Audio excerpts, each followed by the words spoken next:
अध सप्तमोऽध्यायः। सूत उवाच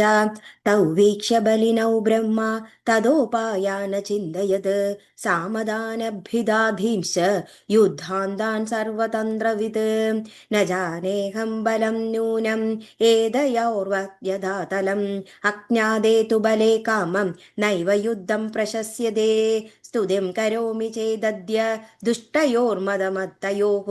प्रकाशितं भवे नूनं निर्बलत्वं मया स्वयं वदिष्यति तदैकोऽपि निर्बलत्वे प्रकाशिते दानं नैवाद्ययोग्यं वा भेदकार्या मया कथं विष्णुं प्रबोधयाम्यद्य शेषे सुप्तं जनार्दनं चतुर्भुजं महावीरं दुःखसासभविष्यति इति सञ्चिन्त्य मनसा पद्मनाळगदो बज्जः जगाम शरणं विष्णुं मनसा दुःखनाशनं तुष्टावबोधनार्थं तं शुभैः सम्बोधनैः हरिं नारायणं जगन्नाथं निस्पन्दं योगनिद्रया ब्रह्मोवाच दीनानाद हरे विष्णु वामनोत्तिष्ठ माधव भक्तार्दिहृद्हृदिकेश सर्वावास जगत्पदे अन्तर्यामिन्यमेयात्मन् वासुदेव जगत्पदे दुष्टारिनाशकैग्राग्र चित्तचिक्रगदाधर सर्वज्ञ सर्वलोकेश सर्वशक्तिसमन्वित उत्तिष्ठोत्तिष्ठ देवेश दुःखनाशन पाहि मां विश्वम्बर विशालाक्ष पुण्यश्रवणकीर्तन जगद्योने निराकार स्वर्गस्थितन्ध्यकारकः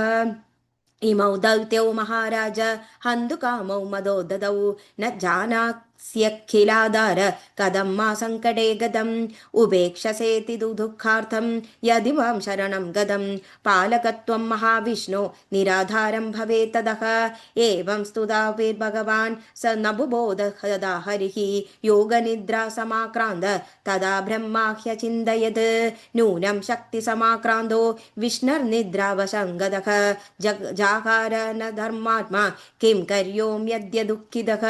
हन्तुकामाबुभौ प्राप्तौ दानवौ मदगर्तविदौ किं करोमि क्व गच्छामि नास्ति मे शरणं क्वचित् इति संचिन्त्य मनसा निश्चयं प्रतिपद्य च तुष्टावयोगनिद्रां ताम् एकागृह्य हृदयस्थितः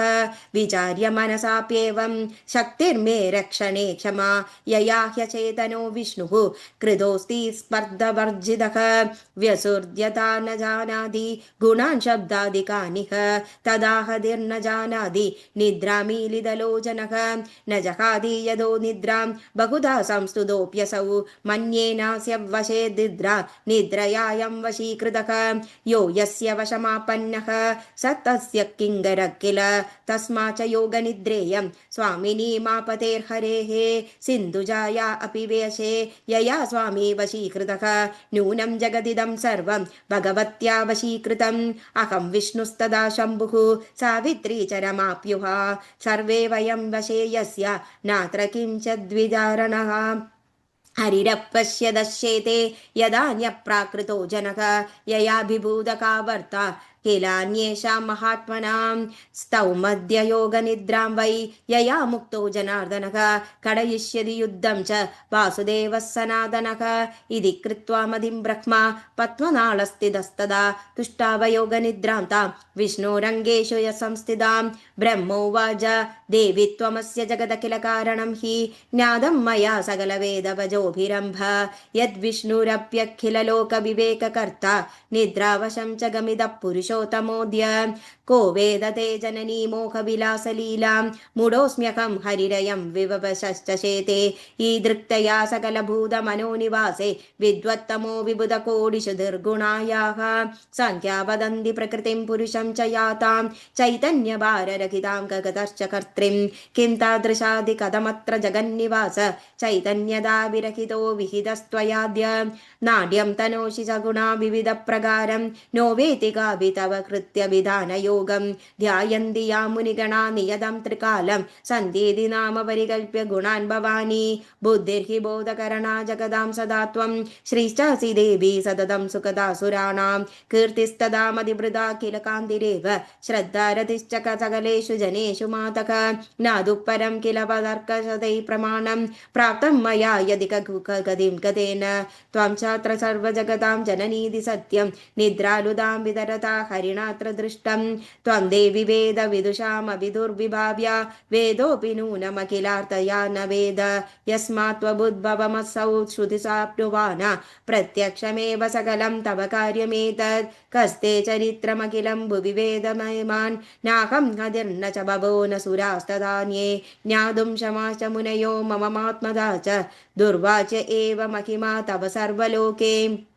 यज्ञेषु देवी यदि नाम न ते वदन्ति स्वाकेति वेदविदुषो हवने कृतेऽपि न प्राप्नुवन्ति सततं मघभागधेयं देवास्त्वमेव विबुधेष्वभिवृत्तिदासि ताता वयं भगवती प्रथमं त्वया वै देवारिसम्भवया ददुदा सदैव भीतोऽस्मि देवी वरदे शरणं गतोऽस्मि घोरं निरीक्ष्य मधुना सह कैडभं च नो वेति विष्णुरधुना मम दुःखमेतत् जाने त्वयात्मविवशीकृत देहयष्टिः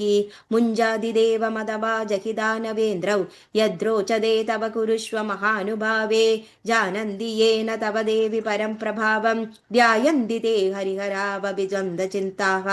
ज्ञातं मयाद्य जननि प्रकटं प्रमाणं यद्विष्णुरत्यतितरां विवशोदशेते सिन्धुद्भवानि न हरिदं प्रतिबोधितुं वै शक्तापदिं तव वशानुगमद्य शक्त्या मन्ये त्वया भवति प्रसभं रमापि प्रस्तापिता न बुबुधे विवशितीकृतेव धन्यस्त एव भुवि भक्तिपरास्तवाङ्घ्रे त्यक्तान्यवेव भजनं त्वयि लीनभावाः कुर्वन्ति देवि भजनं सकलं निकाम ज्ञात्वा समस्तजननीं किल कामधेनुं धीखारीकृति शुभवृत्तिगुणादयस्ते विष्णोर्गुणास्तु परिहृत्य गदा क्वचाद्य बन्धीकृतो हरिरसौ ननु निद्रयात्रा शक्त्या वैव भगवत्यतिमानवत्याः त्वं शक्तिरेव जगदामखिलप्रभावा त्वन्निर्मिदं सचकलं बहुबाहवेत्रं त्वं क्रीडटे निजविर्मिदमोहजाले नाट्ये यदा विहरते स्वकृते नडो वै विष्णुस्त्वया प्रकटितः प्रथमं युगादौ दत्ता च शक्तिरमला खलु पालनाय त्रादं च सर्वमखिलं विवशीकृतोऽद्य यद्रोचते तव तदम्ब करोषि नूनं सृष्ट्वात्र मां भगवती प्रविनाशितुं चेत् नेचास्ति ते कुरुदयां परिहृत्य मौनं कस्मामिमौ प्रकटितौ किल कालरूपौ यद्वा भवानि हसितुं न किमिच्छते माम् ज्ञातं मयां तव विचेष्टितमद्भुतं वै कृत्वा किलं जगदिदं रमसे स्वतन्त्रा लीनं करोषि सकलं किल मां तदैव हन्तुं त्वमिच्छसि भवानि किमित्र चित्रं कामं कुरुष्व पदमद्य ममैव मातर् दुःखं न मे मरणजं जगदम्बिकेऽत्र कर्ता त्वयैव विहितः प्रथमं च सायं दैत्यहदोतं मृत इत्ययदो गरिष्ठम् उत्तिष्ठ देवि कुरु रूपमख्याद्भुतं त्वं मां त्वमिह उजखिजाधेच्छसि बाललीले नो चेत् प्रबोधय हरिं निकनेदिमौल्य त्वत्साध्यमेदमखिलं किल कार्यजातुं सूत उवाच एवं स्तुता तदा देवी तामसी तत्र वेदसा निस्तृत्य हरिदधातु संस्थिता पार्श्वत्वस्तत्तदा त्यक्त्वां कदाचि सर्वाणि विष्णोरतुलतेजसः निर्गदा योगनिद्रासा नाशायच्चत्तयोस्तदा विस्पन्दितशरीरोऽसौ यदा जातो जनार्दनः दादा परिविकां प्राप्तो मुदं दृष्ट्वा हरिं तदगा इति श्रीदेवी भागवते प्रथमस्कन्धे सप्तमोऽध्यायः सर्वत्र गोविन्दनाम संकीर्तनं गोविन्द गोविन्द।